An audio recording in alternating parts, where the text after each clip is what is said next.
2, 1. Boom. All right, we're live. Thank you very much for doing this, man. I really appreciate it. I've been absorbing your information and listening to you talk for quite a while now, so it's great to actually meet you. Thanks for having me. My pleasure. My pleasure. You are one of the rare guys that is you're a big investor. You're deep in the tech world, but yet you seem to have a very balanced perspective in terms of how to live life, as opposed to not just be entirely focused on success and financial success and tech investing, but rather how to live your life in a happy way. That's an odd balance. Yeah, I think the reason why people like hearing me is because if you go to a circus and you see a bear, right? That's kind of interesting, but not that much. If you see a unicycle, that's interesting, but you see a bear on a unicycle, that's really interesting, right? So when you combine things you're not supposed to combine, people get interested. It's like Bruce Lee, right? Striking thoughts, philosophy plus martial arts. And I think it's because at some level all humans are broad. We're all multivariate, but we get summarized in pithy ways in our lives, and at some deep level we know that's not true, right? Every human basically is capable of every experience and every thought. You're a UFC comedian, commentator, podcaster, but you're also more than that. You're also father, lover, thinker, etc. So I like the model of life that the ancients had, the Greeks, the Romans, right, where you would start out and when you're young, you're just like going to school, then you're going to war, then you're running a business, then you're supposed to serve in the Senate or the government, then you become a philosopher. There's sort of this arc to life where you try your hand at everything. And as one of my friends says, specialization is for insects. Right? So everyone should just be able to do everything. And so I don't believe in this model anymore of trying to focus your life down on one thing. You've got one life. Just do everything you're going to do. Yeah, I couldn't agree more. And I think that sometimes people find certain success in whatever the endeavor is, and then they think that is their niche, and they stick with it, and they never change, and they almost out of fear.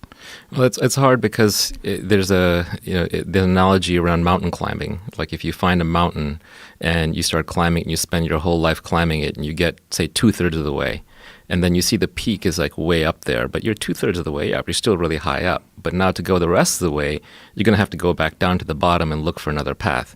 Nobody wants to do that. People don't want to start over. Yeah. And it's the nature of later in life that you just don't have the time.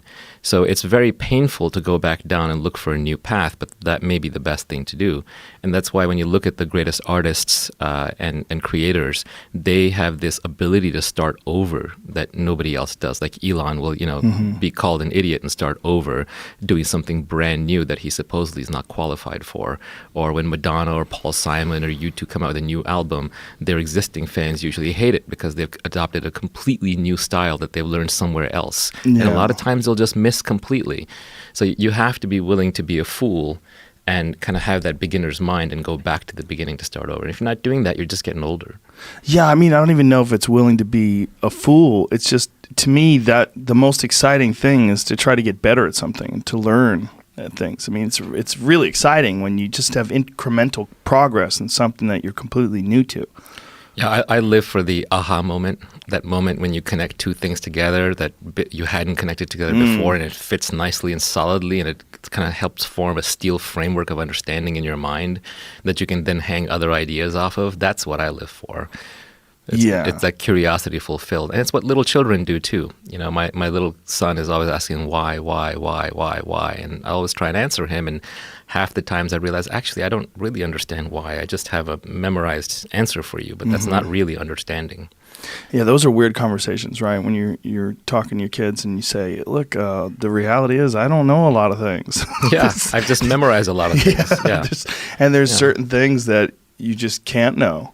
Yeah, you realize that you have you have answers for a few things that you've thought through. Then you sort of have cover-ups, like trapdoors, like don't go here. This is just a cover-up. I don't really know the answer to what the meaning of life is or how we got here. Yes. And then you've got a whole bunch of memorized stuff because a lot of intelligence these days is just the external brain pack of civilization. I know it's out there. I know the answers are out there. I know how to look them up, and I've memorized some of them. And I kind of understand how money works and the Federal Reserve prints it and what this government thing is, but not really. Right. So not good enough to teach it in university. Exactly. Yeah. Yeah.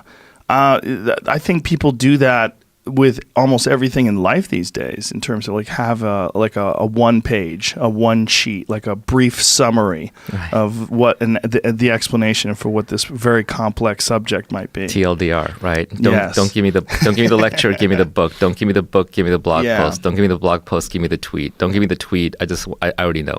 Yeah. I got really fascinated by the way you read because I thought there was something wrong with me by doing that. But you don't really just read a book to completion. You read and then you pick something else up and you just kind of go based on your whims, whatever you're interested in. Well, I was raised by a single mom in New York, and she used the local library as a daycare center because it was a very tough neighborhood. And so she would basically say, when you get back from school, go straight to the library and don't come out until I pick you up late at night. So I used to basically live in the library, and I read everything. I read every magazine. I read every pictograph. I read every book. I read every map. I just ran out of stuff to read. I just read everything. So I got over this idea of that reading a large number of books or reading a book to completion as a vanity metric. Because really, when people are putting up photos on Twitter or Instagram of look at my pile of books that I'm reading, it's a show-off thing. It's a signaling thing. Yeah, right? sure. And the reality is I would rather read the best 100 books over and over again until I absorb them rather than read all the books. Right. Yeah, because your brain has finite information, in finite space. You get enough advice, it all cancels to zero. There's a lot of nonsense in books out there too. So I don't read anymore to complete books. I read to satisfy my genuine intellectual curiosity. And it can be anything. It could be nonsense. It could be history. It could be fiction. It could be science. It could be sci-fi. These days it's mostly sci-fi, philosophy, science, because that's just what I'm interested in. But I will read for understanding. So a really good book, I will flip through. I won't actually read it consecutively in order, and I won't even necessarily finish it. I'm looking for ideas, things that I don't understand. And when I find something really interesting, I'll reflect on it, I'll research it, and then when I'm bored of it, I'll drop it, or I'll flip to another book. Thanks to electronic books, I've got 50, 70 books open at any time in my Kindle or iBooks, and I'm just bouncing around between them. It's also a little bit of a defense mechanism to how in modern society we get too much information too quickly, and so our attention spans are very low.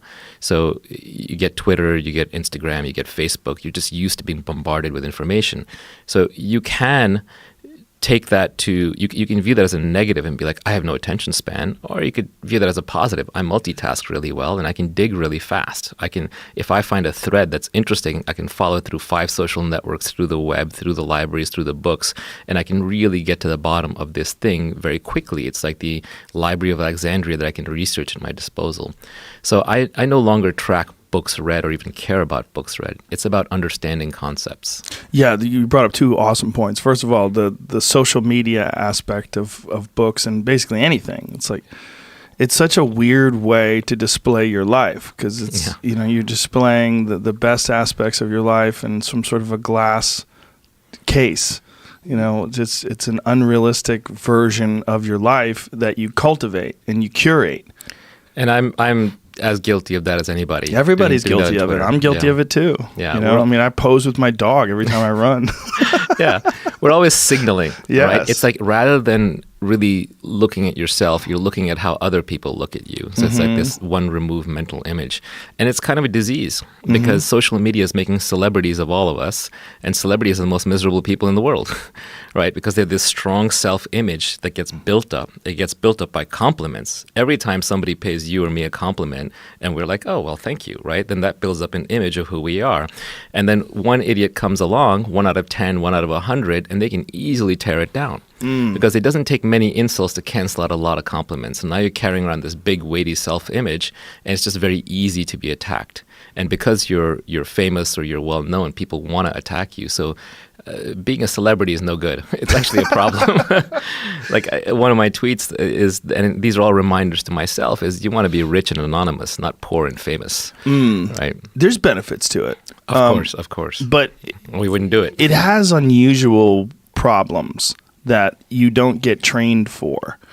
And you really will not understand unless you experience it. You know, like I was having this conversation with my wife. We were talking about people that just come up to you and they don't care what you're doing. They don't care if I'm with my daughter, if I'm holding her, if I'm feeding her, if we're in the middle of an intense conversation. She's crying. She could be crying. And some bro will come over and just immediately have to take a picture, doesn't care. His needs supersede the daughter. And my wife was saying that before she knew me, she used to think that that's just part of the price of being famous, that people like you, that's just part of the price of being famous. And now when it interrupts her life and, it interrupts the children and it interrupts friends and, she's like, this is annoying. Like, this is not healthy. This is not a smart way to interact with people, and that people have this weird challenge, this weird thing that if you become famous, there's this weird challenge where people just want to come to you, especially today, because if they can get a photo of you, then that boosts their social media profile. Like, hey, I'm sitting here with Naval. Look at that smile. Hey, man. Anonymity is a privilege. On the other hand, it's self-inflicted. I mean, we brought it on ourselves. Yeah, I don't think we knew what it was, though. We did, but we carry on. So it tells us we are getting something out of it. So, there are times when someone will approach me in public and I'm a little resentful. And there are other times when I'm just like, actually, I'm really grateful that, I worked for this. I got this. Right. This is the payoff. Just embrace it, smile, grin and bear it, meet But someone you have new. a different sort of celebrity, too, right? You're a hero amongst investors and amongst, you've just I'm been a hero among young male geeks. Which is, those are some of my favorite people. Right, but that's not the kind of celebrity I think most people set out to get, especially most guys, right? You want the cute females. Yeah, you want chicks. Yeah. I look at my brief little YouTube clips. I have a tiny little podcast going now, and it's like 95% male.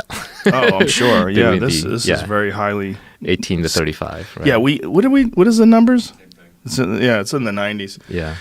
You do that one very small podcast where you just have small, like 3 or 4 minute clips. Yeah, so what it was, I did a tweet storm called How to Get Rich Without Getting Lucky, and it got pretty popular on Twitter. And it's really about wealth creation. I just used the clickbaity title. And it's trying to basically lay out timeless principles of wealth creation, that if you absorb them, you become the kind of person who can create wealth, create business, make money. And my theory behind that is like there are 3 things everybody wants. There's actually more than 3, but let's just start with 3. The 3 basics: